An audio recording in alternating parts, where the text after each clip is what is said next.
Christian jihadist. Now there is an oxymoron for you. This sounds even stranger than constitutional conservative or libertarian Republican. Nevertheless, there are certain Christian military apologists and warmongers whom the term describes perfectly.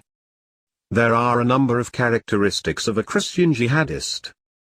Christian jihadists excuse the US military's killing of Muslim civilians as collateral damage. Christian jihadists see no problem with the Israeli flag being displayed in a church along with the American flag and the Christian flag.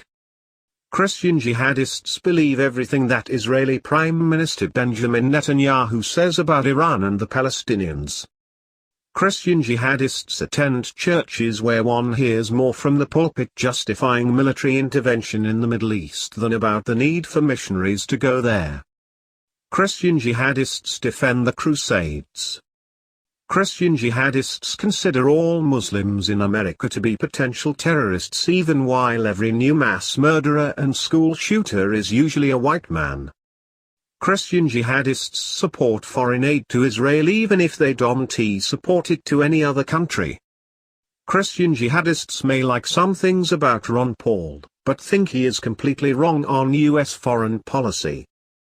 Christian jihadists get more excited about a Christian young man becoming a soldier to kill Muslims in the Middle East than they do about a Christian young man becoming a missionary to preach to Muslims in the Middle East. Christian jihadists liken the war on terror to a crusade against Islam.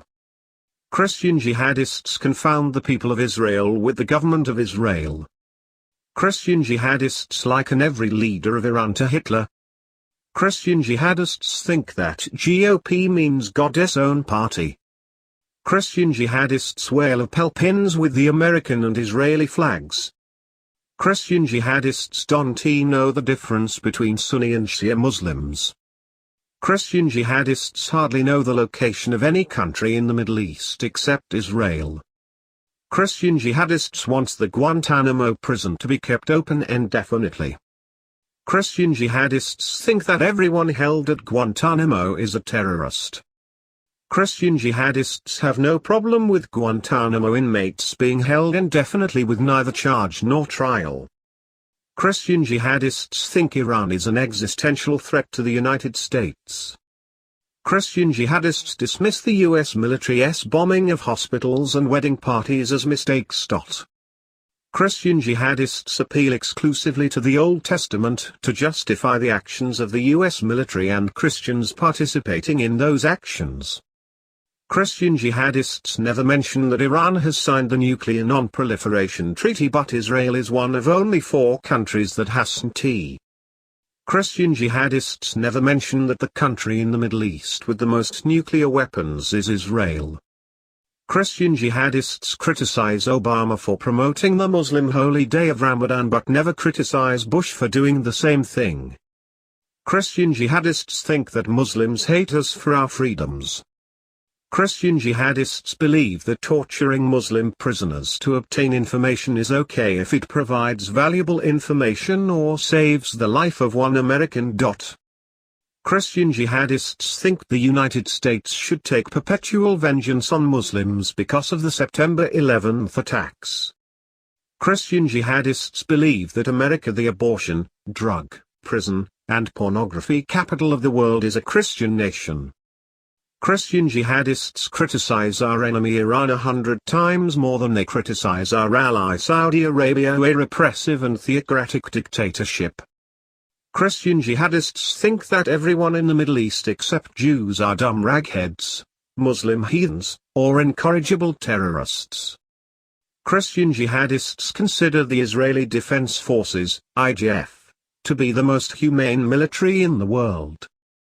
Christian jihadists think that God needs the United States to protect Israel. Christian jihadists are worried about Sharia law when US law controls every area of American life, including how much water toilets are allowed to flush. I have deliberately not accused Christian jihadists of saying that Islam is a false religion, even though they would certainly plead guilty. This is because every conservative Christian who accepts the authority of the Bible, Christianity, as the absolute truth, and Jesus Christ as the Son of God and only Savior cannot think otherwise.